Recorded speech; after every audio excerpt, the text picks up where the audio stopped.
The November wind carried a damp, bitter smell across the empty fields of Ashford Hollow. On the edge of town, where streetlights gave up the shadows and the map folded into wilderness, there stood an abandoned house. 2 stories of rotten silence, its windows blind, its porch collapsing under years of neglect. Deputy Sheriff Mara Kelton stood at the gate, flashlight in one hand, leash in the other. Her K-9 partner, Diesel, a German shepherd bred for fearlessness, stopped dead in his tracks. Hackles rose, teeth bared, and for the first time in 3 years of service, he refused to take a single step forward. If you like stories where truth hides behind old walls and loyalty is tested in the dark, stay with me and consider following along for more. The house had been on every whispered tongue in Ashford Hollow for decades. Children dared each other to touch the porch steps. Teenagers carved their initials into its siding under moonlight. Adults avoided it altogether. But tonight, Mara wasn't here because of folklore. She was here because a local teenager, Lucas Renner, had gone missing. His dirt bike was found ditched a mile from property, the trail leading directly toward the house. Diesel, heel. Mara tugged the leash gently. The dog wouldn't budge. His low growl vibrated to the quiet night, teeth flashing when her beam of light caught them. "Damn it," she muttered. Behind her, a pickup rumbled to a stop, headlights sweeping across the gate. Sheriff Dalton Reeves stepped out, hat brim low, coat collar turned against the cold. A man carved by years of duty and regret. His voice was a gravel scrape. "What's the holdup?" Mara gestured to Diesel. "He won't go in." Reeves frowned. "He's trained better than that." "Exactly." She met his eyes. "That's what scares me." The sheriff studied the house, his jaw tight. "This place, my old man used to tell me stories. Said the Crowder family left in a hurry, middle of the night. Folks say bad things happened here." Mara gave him a dry look. "You actually buying into that?" "Doesn't matter what I buy into. Kids missing. House is our lead." He adjusted his belt. "Leave the dog. Let's move." Diesel barked sharply, as if to protest, pulling back toward the truck. His leash trembled in Mara's hand.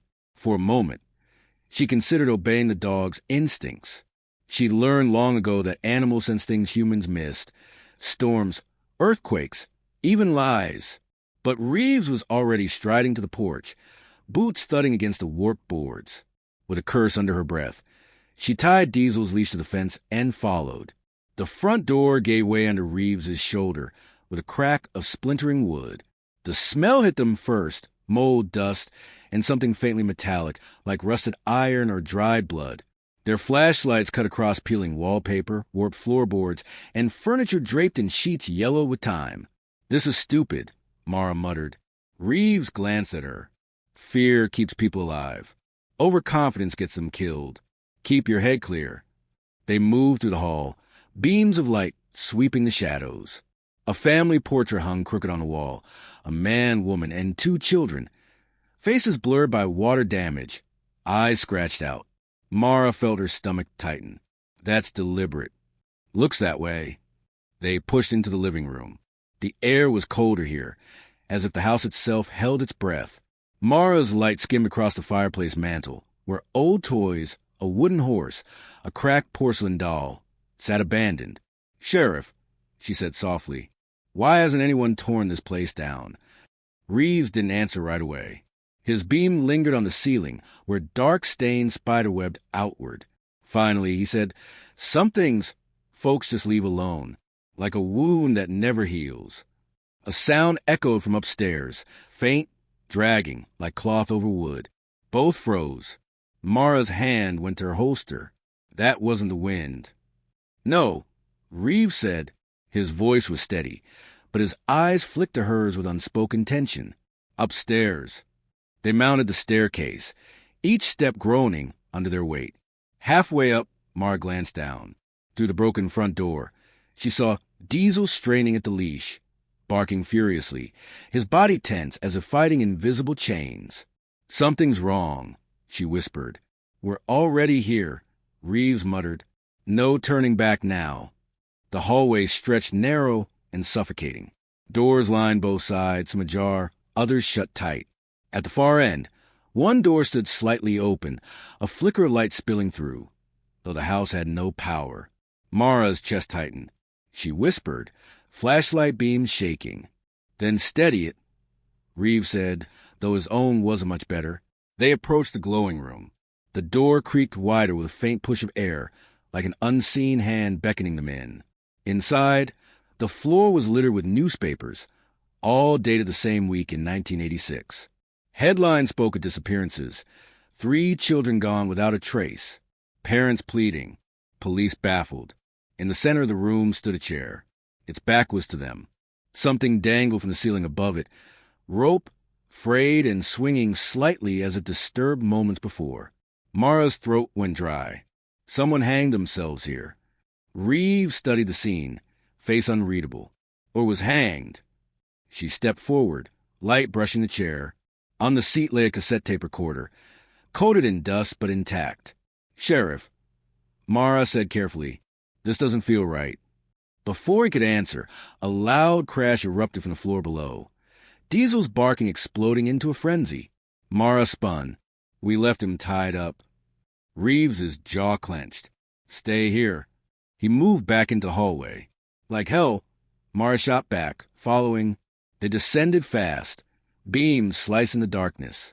Diesel's barking grew sharper, angrier, until it cut off with a yelp that twisted Mara's stomach. "Diesel." She bolted to the front door, heart pounding.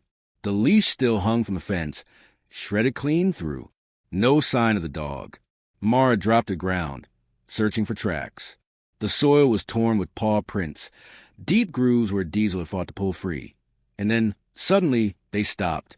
Not faded, not scattered, just gone. Her blood ran cold. "Sheriff." But when she turned, Reeves wasn't behind her.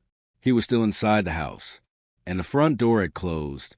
Mara rushed forward, yanking the handle. It wouldn't budge.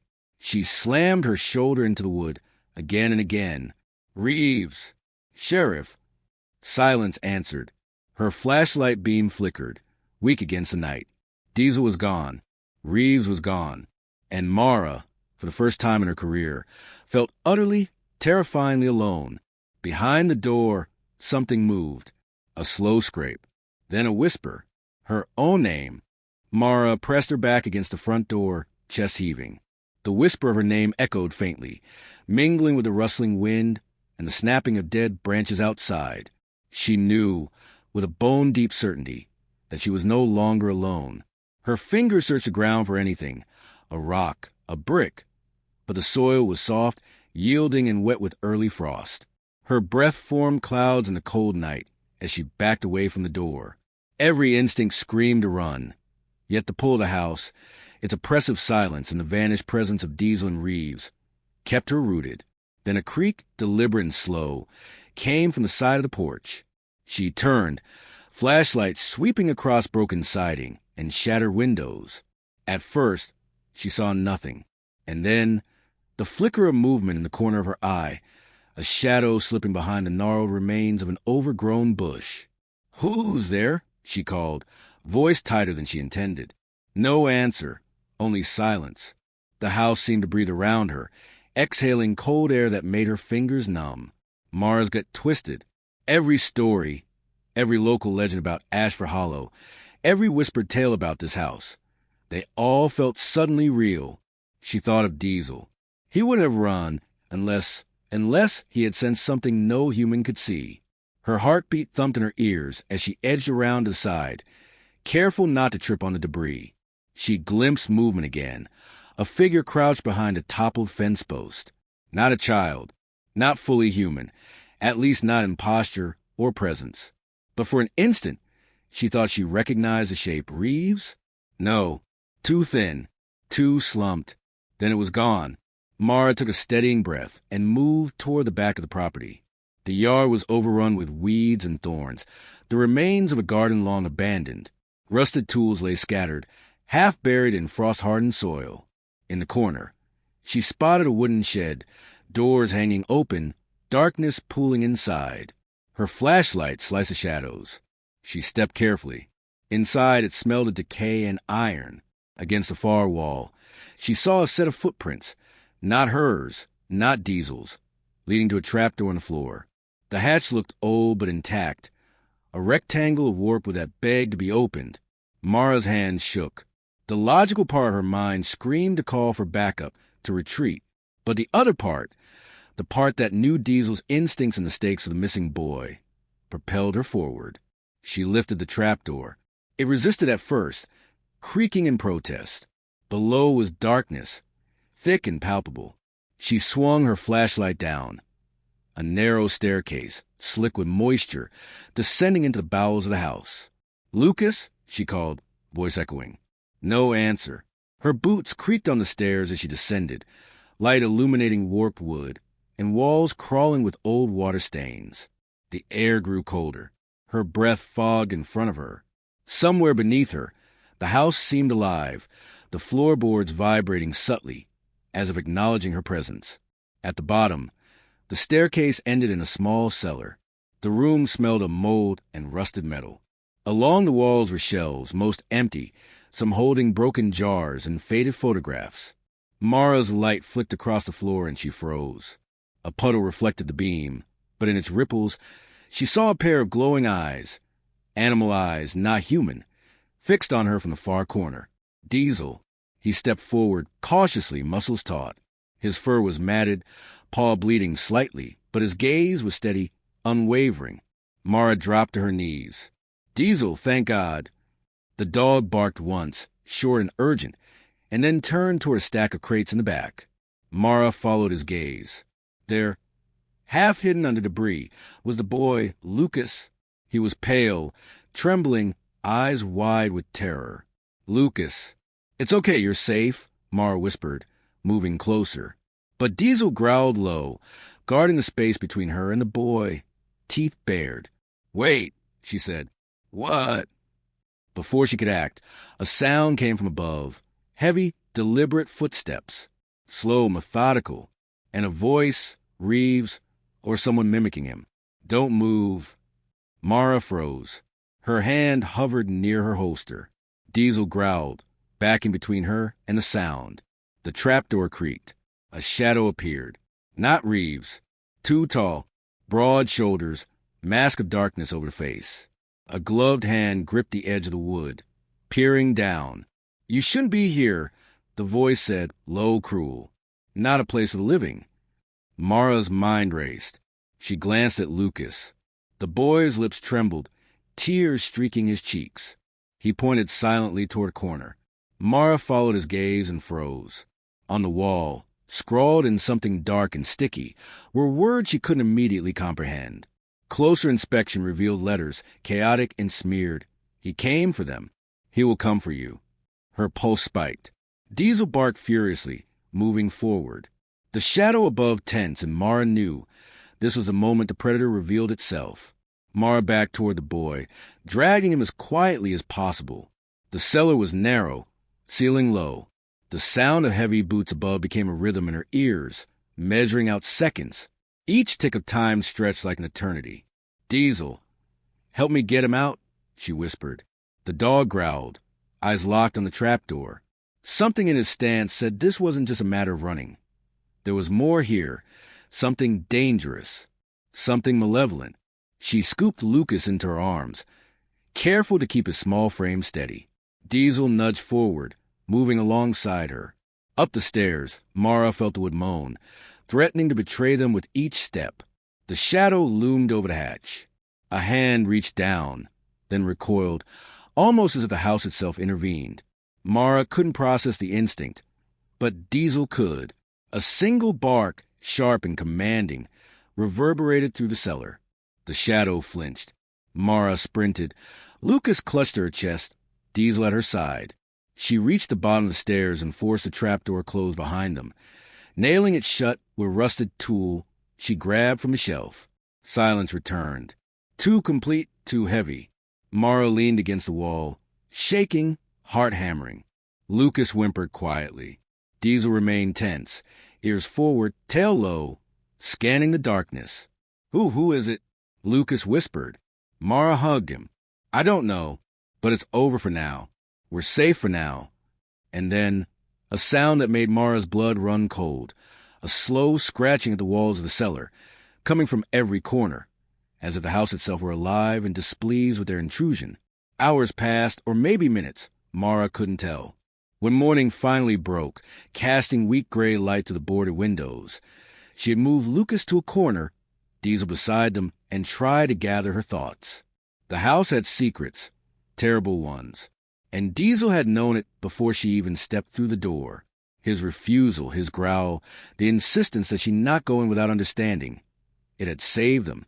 Outside, the wind shifted. A crow called, sharp and sudden. Mara's stomach twisted. She realized something else. They hadn't left the house entirely. Not yet. Not really. Whatever had haunted it was still here, in the shadows, waiting. But for now, Diesel nudged her shoulder, as if to say, "This round's over. We live."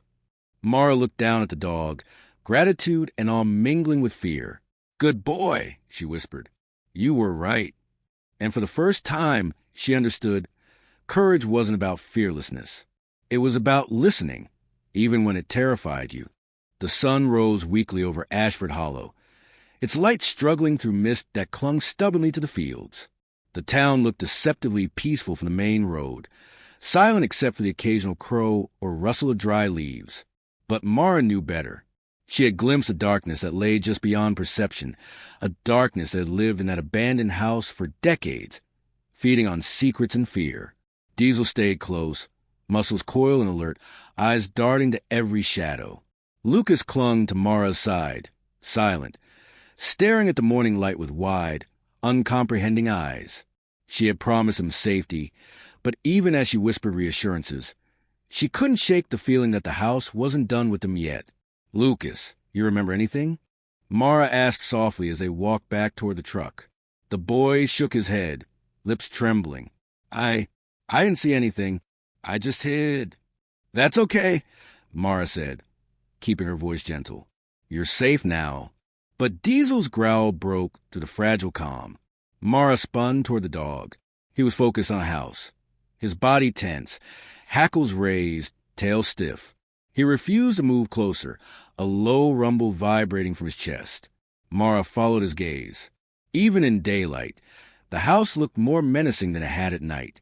Its windows were like black eyes, staring, watching.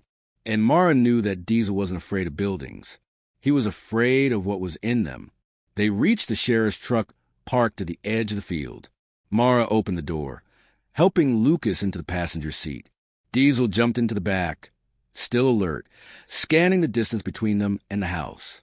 Reeves emerged from the morning fog, coat rumpled, eyes dark.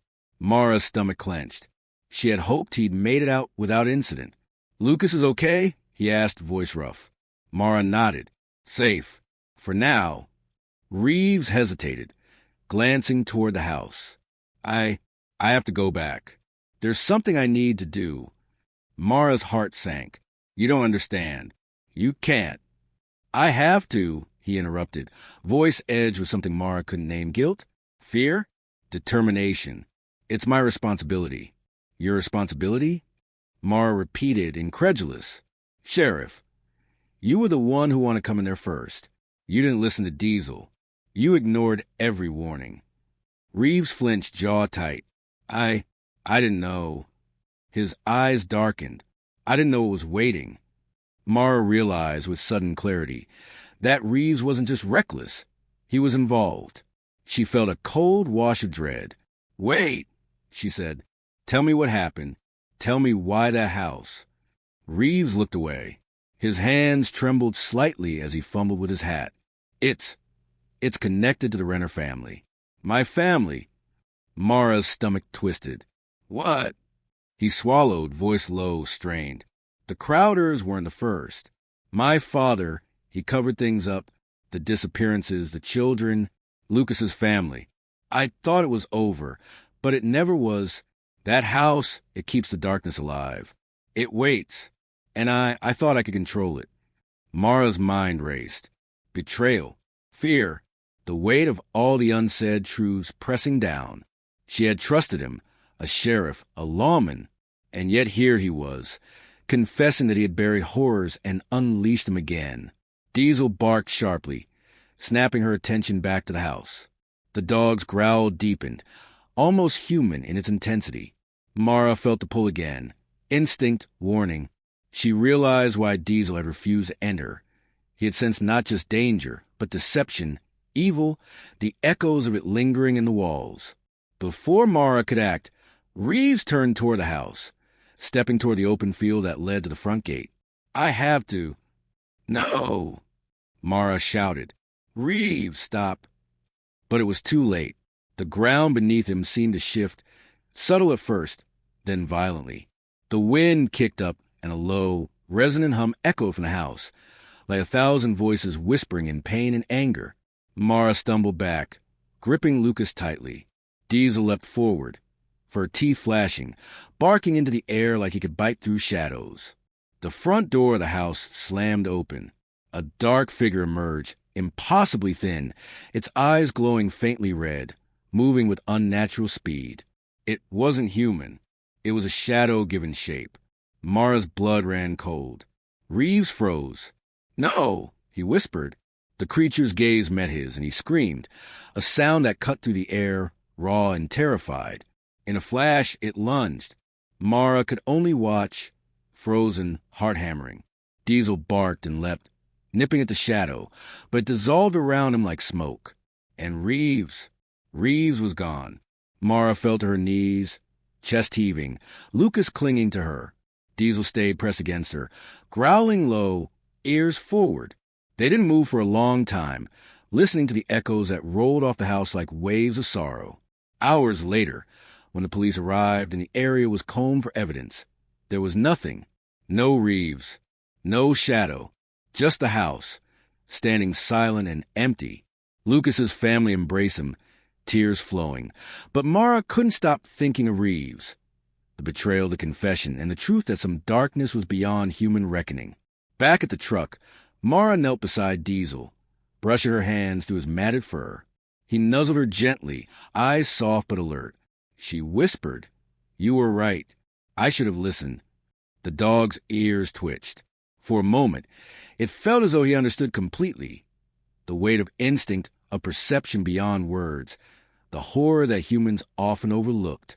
Mara looked back at the house one last time. Its windows reflected the morning sun, calm and empty, but she knew better.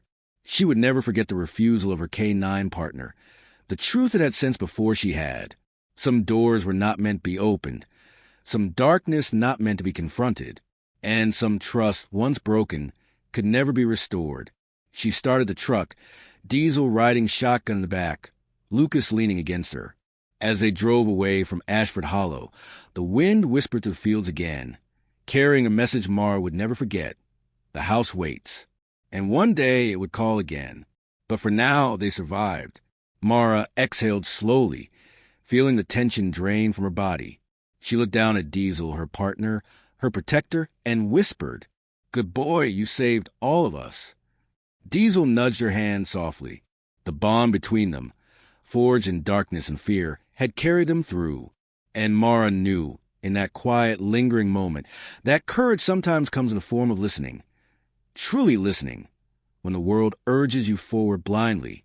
And as the sun climbed, faint beams glinting off rust-covered fields, Mara thought about the house, the shadows, and the truth. There was darkness in the world, yes, but there was also instinct, loyalty, and a kind of bravery that could not be broken, even by horrors beyond imagining. And in that quiet, cinematic moment, Mara understood some stories don't need noise to echo. Some lessons, like Diesel's refusal to enter, speak louder than any scream ever could. The road stretched ahead, empty but promising, carrying them away from the darkness and toward a fragile dawn.